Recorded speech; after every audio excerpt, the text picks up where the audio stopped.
அனைவருக்கும் வணக்கம். ஒரு விஷயத்தை நம்ம விஜய் அவர்களை பாராட்டுறதா இல்லையான்னு தெரியல. ஆனா ரொம்ப புத்திசாலித்தனமாக செயல்படுறார் அப்படின்னா எந்த விஷயத்தில் அப்படின்னா திமுகவை கையாளுறதுல. வந்த முதல் தேர்தல் 3 மாதம் ஆயிருக்கு. எனக்கு தெரிஞ்சு இப்போதைய நிலைமையில 5 முக்கியமான முன்னாள் அமைச்சர்கள், திமுகவுடைய முன்னாள் அமைச்சர்கள் 5 பேரை எப்படியாவது சிறைக்கு அனுப்பிடணும் அப்படின்றதுல விஜய் தீவிரமா இருக்காரு. இவங்களுக்கு முன்ன ஏதாவது விரோதம் இருந்துச்சா இல்லையா அதெல்லாம் கிடையாது. ஆனால் அரசியல் ரீதியாக இதை செய்ய வேண்டிய நிர்பந்தம் இருக்கானா? ஆமாம் இருக்கு.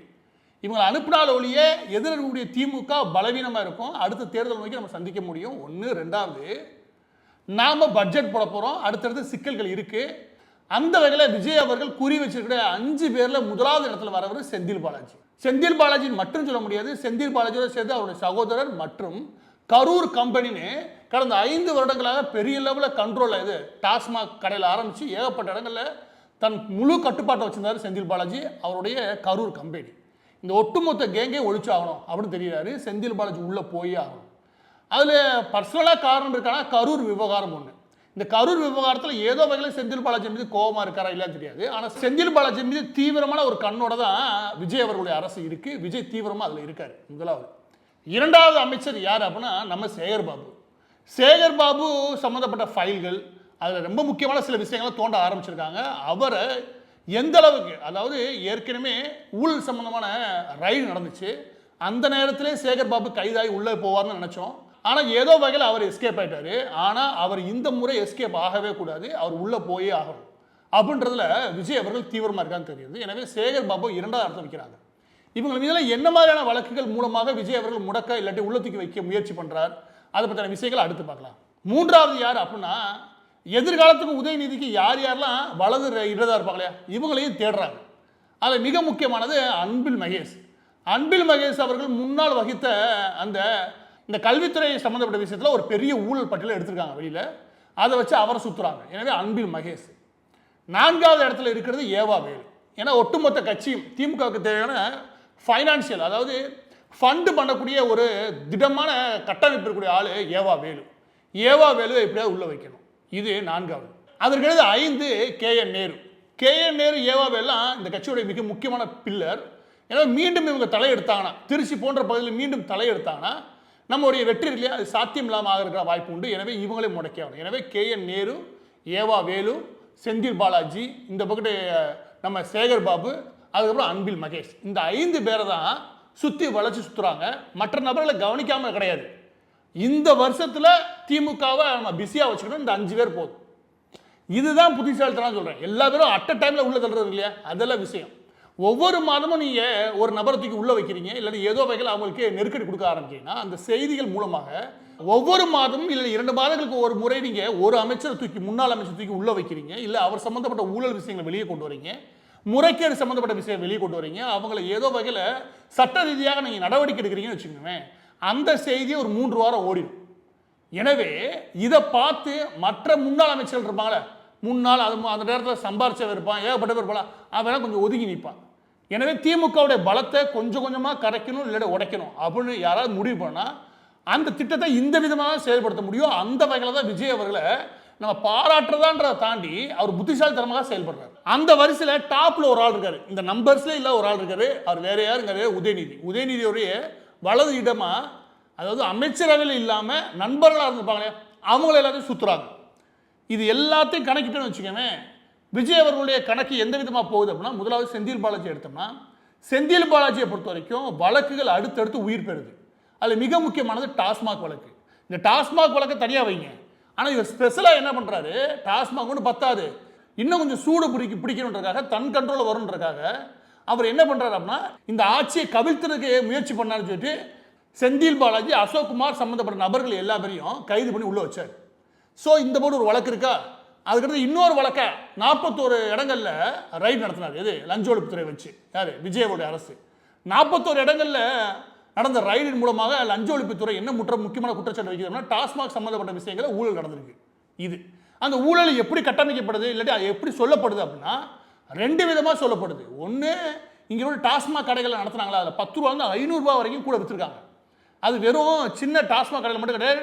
எலைட் போன்ற டாஸ்மாக் கடையுடைய இறக்குமதி செய்யப்பட்ட மதுபானங்கள் இருக்குல்ல, அதை விற்பனை பண்ணுற இடங்கள்லையுமே கூட 500 ரூபாய் வரைக்கும் அதிகமாக வச்சு விற்றுருக்காங்க. அதை ஒவ்வொரு மாதமும் கலெக்ட் பண்ணுற வேலையை கரூர் கம்பெனியை வச்சு கலெக்ட் பண்ணிட்டாங்க. இந்த வேலை தீவிரமாக கடந்த 5 வருஷம் தெளிவாக பார்த்துருக்காங்க. இந்த இடத்துல தான் இது சம்மந்தப்பட்ட இன்னொரு வழக்கு ஒன்று இருக்குது. அதையும் உயிர் பெற வைக்கிறாங்க. அதாவது இவங்க போட்டது மட்டும் இல்லாமல் ஒரு வழக்கு ஈடி போய் உச்சநீதிமன்றத்தில் நிற்கிது. இது சுப்ரீம் கோர்ட்டில். எதில்? இந்த டாஸ்மாக் கடை விவகாரத்தில். அந்த விவகாரத்தில் நம்முடைய தமிழக அரசு எதிர்த்து போய், அது ஸ்டாலின் அவர்கள் இருக்கும்போது தமிழக அரசு ஈடியை எதிர்த்து உச்சநீதிமன்றம் போயிருந்தாங்க. அதை வாபஸ் ஆகிட்டாங்க. ஸோ வாபஸ் வாங்கினா என்ன ஆகும்? இப்போ ஈடிக்கு அமலாக்கத்துறைக்கு கட்ட அழுத்து விட்டாச்சு. அப்போ அவங்களும் இவங்க மேலே நடவடிக்கை எடுக்க முடியும். புரியுதா? ஆல்ரெடி அங்கே போதுமான அளவுக்கு சிக்கியிருக்கனால தான் இந்த விவகாரத்தை பொறுத்த வரைக்கும் செந்தில் பாலாஜி மட்டும் கிடையாது. இந்த விவகாரத்தில் மிக முக்கியமான புள்ளி எது அப்படின்னா, இதில் தான் உதயநிதி விஷயம் வருது. இதை வச்சு மட்டுமே செந்தில் பாலாஜி அவங்களால கிடுக்கு இப்படி போட முடியும். ஆனால் ஈடி விவகாரத்தையும் இவங்க கட்டவிழ்த்து விடுறாங்க இல்லையா விஜய் அவர்களுடைய அரசு. அது மூலமாக என்ன திட்டமிடுறாங்க அப்படின்னா, அங்கே ரத்தீஸ் இருக்காரு, யார்? உதயநிதி அவர்களுடைய மிக முக்கியமான வலதுகை. அவருக்கு நேரடியாக அந்த பிரச்சனை உருவாகும். ஏன்னா மத்திய அரசையும் கிண்டி விட்டாச்சு, நாமளும் கிளம்பியாச்சு. எதில்? இந்த டாஸ்மாக் வழக்கில் செந்தில் பாலாஜி விவகாரத்தில் இவ்வளோ தீவிரம் காட்டுறாங்க. இது தவிர மற்ற வழக்குகளில் பிணை இருக்கு இல்லையா, அதையும் தடுத்து நிறுத்தியாச்சு. எப்போது வேணாலும் கைது பண்ணலாம் அப்படின்ற நிலைமையில வச்சுக்கிட்டு கைது பண்ணுறதில்ல. இதுதான், அதாவது நல்ல அரசியல்லே நல்ல பழக்கப்பட்ட ஆளு இருப்பாங்களே, அது திமுக அதிமுக இவங்க வழக்கு போட்டுருவாங்க. வழக்கு போட்டால் அந்த ஒரு 2-3 வாரத்துக்கு செய்தியாக இருக்கும், அமைதியாக விட்டுருவாங்க. ஆனால் வழக்கை கைது பண்ண மாட்டாங்க. எப்போ தேவைன்னு போடுதோ அப்போ கைது பண்ணுவாங்க. ஏன்னா வழக்கு தான் இருக்கே, எப்போனா கைது பண்ணலாம்ல. ஏன்னா வழக்கு உயிர்ப்பட வச்சுக்கிடுவாங்க. எப்போ தேவைப்படுதோ அப்போ கைது பண்ணிடுவாங்க. அது எப்போ தேவைப்படும் அப்படின்னா, இந்த அரசுக்கு ஒரு நெருக்கடின்னு வருமா, அப்போதைக்கு உள்ள வச்சுருவாங்க. அப்போ ஒட்டுமொத்த விஷயத்தையும் மக்களை டைவெர்ட் பண்ண முடியும். இது அரசியல் ரீதியாக அவசியமாக இருக்க வேண்டிய புத்திசாலித்தனம். அந்த புத்திசாலித்தனத்தோட தான் விஜய் அரசு செயல்படுது. எனவே ஒரு 3 நாட்களுக்கு முன்னாடி விசாரணை நடத்தல, எந்த தடையும் கிடையாது, முன்ஜாமீன் மறுக்கப்படுது. இந்த மாதிரி விஷயம் நடந்தாலுமே கூட இன்னைக்கு நினைச்சா கூட செந்தில் பாலாஜி கைது பண்ண முடியும். ஆனால் விஜய் அவருடைய அரசு கைது பண்ணலை. ஏன்னா பதட்டத்தில் இது ராஜா அப்படின்னு வச்சுருக்கேன். இன்னொரு பக்கத்து ரத்தீஸ் போடுறவங்களையும் விட்டு வச்சிருக்கு. இது ஒரு பக்கம் போயிட்டு, இன்னொரு பக்கம் அரசகுமார் கைது 100 கோடி ரூபா வழக்கு, ஊழல் வழக்கு. எது?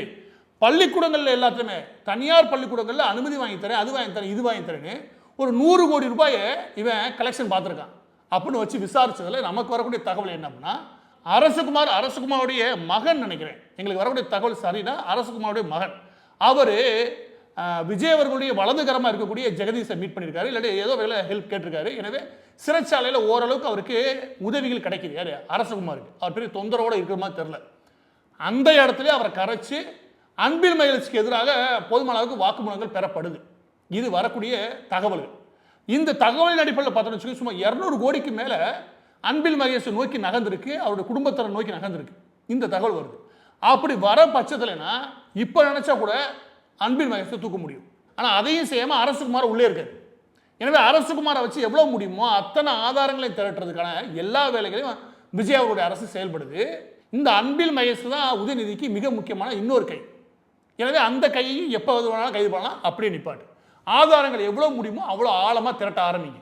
அதுவும் இந்த தனியார் பள்ளிகள் மட்டும் கிடையாது, பள்ளிக்கூடம் சம்பந்தப்பட்ட எல்லா விதமான வழக்குகளையும் தூசி தட்டுறாங்க. அது வரைக்கும் இந்த பள்ளிக்கூடங்கள் சம்பந்தப்பட்ட டெண்டரில் ஆரம்பித்து எல்லாத்தையுமே எவ்வளோ முடியுமோ அவ்வளோ ஆழம் எடுக்கிறாங்க.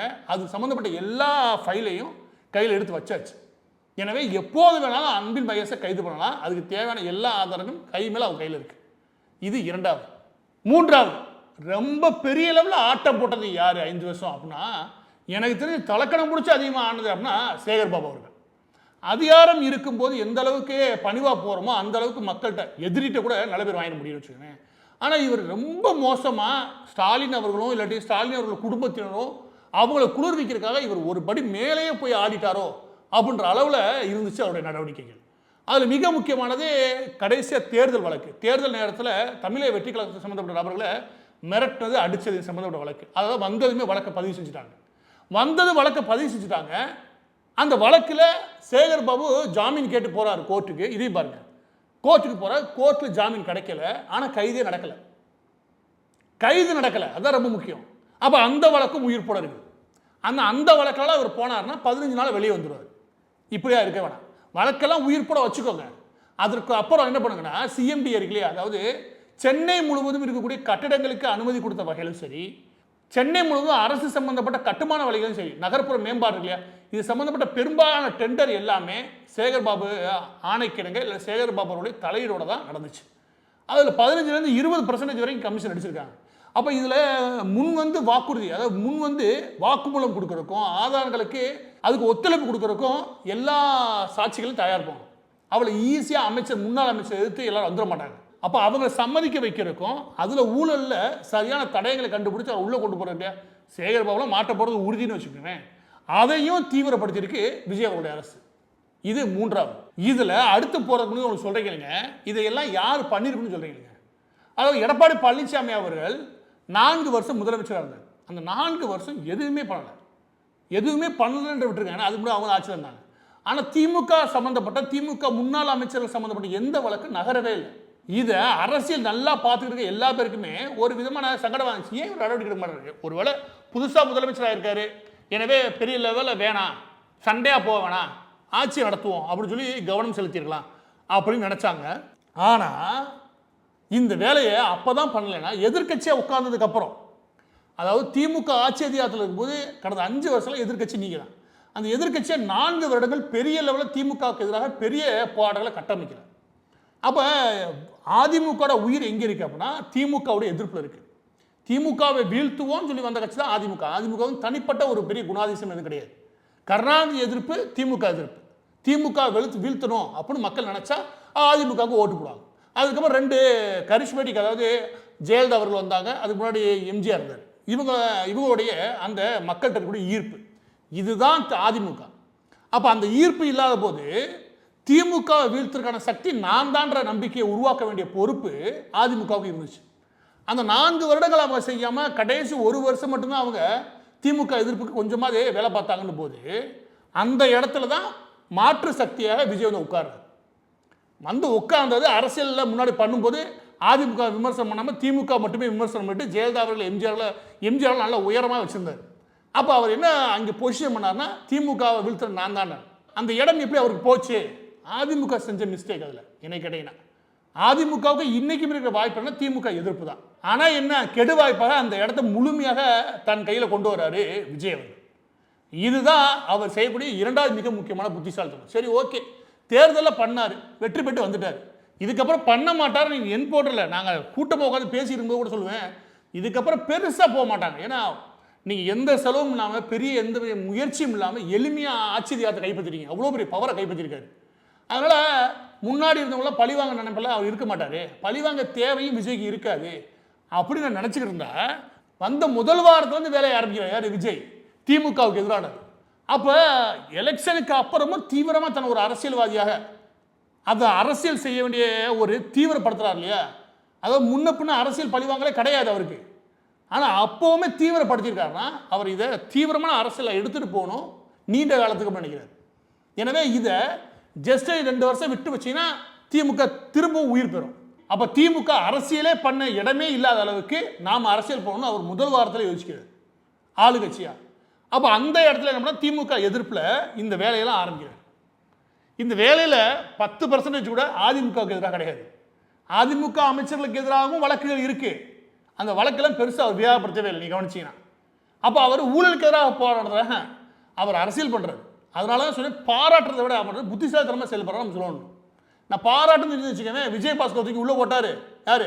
நம்ம விராலிமலை விஜயபாஸ்கர் தூக்கி உள்ளே போட்டார், கரூர் விஜயபாஸ்கர் தூக்கி உள்ளே போட்டார், வேலுமணி மீது நடவடிக்கை எடுத்தார். அப்படின்னா அதிமுக திமுக 2 பேருமே நடவடிக்கை எடுத்தார்னு வச்சுக்கவேன், நான் பாராட்டிடுவேன்.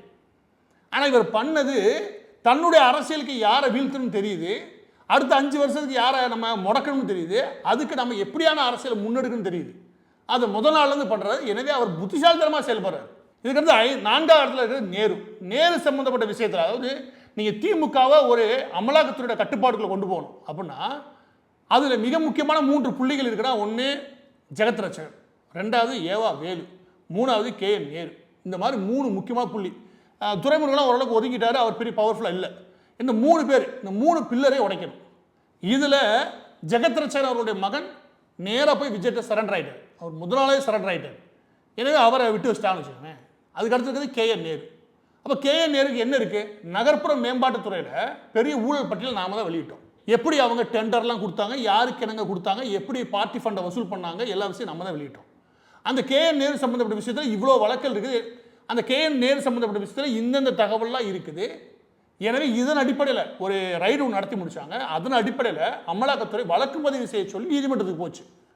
ஏன்னா 4 முறை கடிதம் எழுதுமே திமுக அரசு அவர் மீது வழக்கு பதிவு செய்யலை. அதை எதிர்த்து உச்சநீதிமன்றம் போச்சு. இப்போ வசதியாக்கி கொடுத்துட்டாங்க. எது அமலாக்கத்துறைக்கு, யார் KN நேரு விஷயத்தில் நீங்கள் இறங்கிய வேலை பாருங்கள், நாங்கள் இருக்கோம். எனவே விஜய் அவர்கள் KN நேரு வந்து புதுசாலாம் எதுவும் தடவே இல்லை. ஏற்கனவே இருக்கிறத உயிர் கொடுக்குறாரு. அதை வச்சு அவர் உள்ளே போயிடுவார் நினைக்கிறார். அதுக்கு அவர் போராடுற காலத்திலே நம்மளால் அரசியல் பண்ணிட முடியும். இன்னும் 4 வருஷம் KN நேரு அந்த விவகாரத்தை போராடினாலே வெளியே வர முடியாது. அப்படி ஒரு விஷயம். அப்படின்னா அவர் அதில் இருந்தார்னா கட்சி வேலைகள் பார்க்க முடியாது. அப்போ அதுதான் நமக்கு தேவை.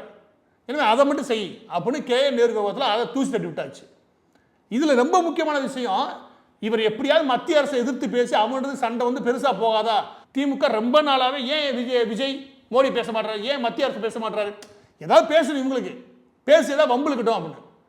ஆனால் உண்மையிலே சொல்லணும்னா இவங்க எடுத்து வைக்கக்கூடிய பெரிய பெரிய அரசியலாம் முன்னெடுத்து வைக்கிறாங்க திமுக. ஆனால் இது எடுபட மாட்டேங்குது. அது எடுபடாத காரணம் இத்தனை வருஷம் மக்கள் பார்த்த ஒரு சலிப்பாக இருக்கலாம், இல்லை போன 5 வருஷத்தில் ஏற்பட்ட ஒரு மனக்கசப்பாக இருக்கலாம், ஏதோ வகையில் இல்லை. அதையெல்லாம் தாண்டி இவருக்கு இருக்கக்கூடிய ஃபேன் பேஸ் இல்லையா, அது பெரிய லெவலில் இவங்க என்ன பேசலாம் எது தடிக்குது.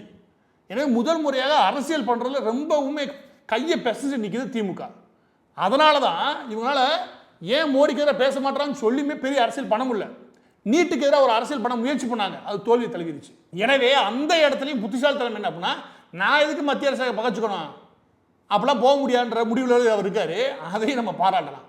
அவர் இங்கே அரசியல் வெற்றிகரமாக போகணும் எனக்கு அதில் இருக்காரு. அதே நேரம் திமுக கூட்டணியிலேருந்து காங்கிரஸை உள்ளே இழுத்துட்டாரு, மற்ற எல்லா கட்சியும் உள்ளே விட்டுட்டாரு. காங்கிரஸோட நல்லாவே போகிறாரு. அப்போ நான் பாஜக எதிர்ப்பில் தான் இருக்கேன், அதோட எதிரணியில் தான் இருக்கேன்றதை மக்களுக்கு புரிய வச்சாரு. நான் அரசியல் பண்ணவே தேவையில்லை, காங்கிரஸ் கூட வச்சா காங்கிரஸ் போயிட்டு போட்டோம்.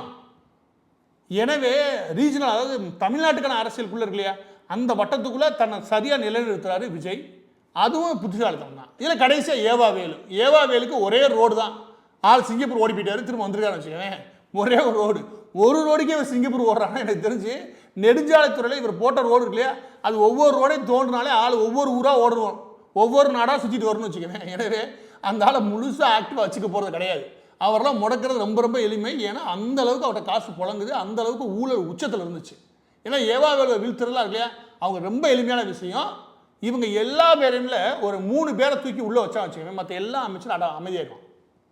இவன் செந்தில் பாலாஜி போன்றவர்கள்லாம் ரொம்ப நெருக்கடிலாம் ஏற்றுக்க மாட்டாங்க. ஓரளவுக்கு நெருக்கடி இல்லையா, கட்சி மாறுறது தயார். அப்படி தான் முன்னாடி இருந்தாங்க. அதுக்கு முன்னாடி அப்படி தான் இருந்தார் செந்தில் பாலாஜி. திமுக வந்த கதையே அப்படி தான். அவன் இதுக்கு மேலே ஒரு நல்ல நெருக்கடி கொடுத்து வச்சுக்கிறேன், நான் எதுக்கு அதை போகணும் அப்படின்னு வெளியேறக்கான வாய்ப்புலாம் உண்டு. அப்போ என்ன நடக்கும்ன்ற பின்னா நமக்கு தெரியாது. ஆனால் தற்போதைய விஜய் போகிற வழி இருக்கு இல்லையா, அதாவது திமுக டீல் பண்ணுற விஷயம், அது புத்திசாலித்தனமாக தான் பண்ணுறாரு. அதில் பாராட்டலாம் அப்படின்னு எதுவும் நான் சொல்ல மாட்டேன். ஆனால் புத்திசாலித்தனமான அரசியல்வாதியாக செயல்படுறாரு.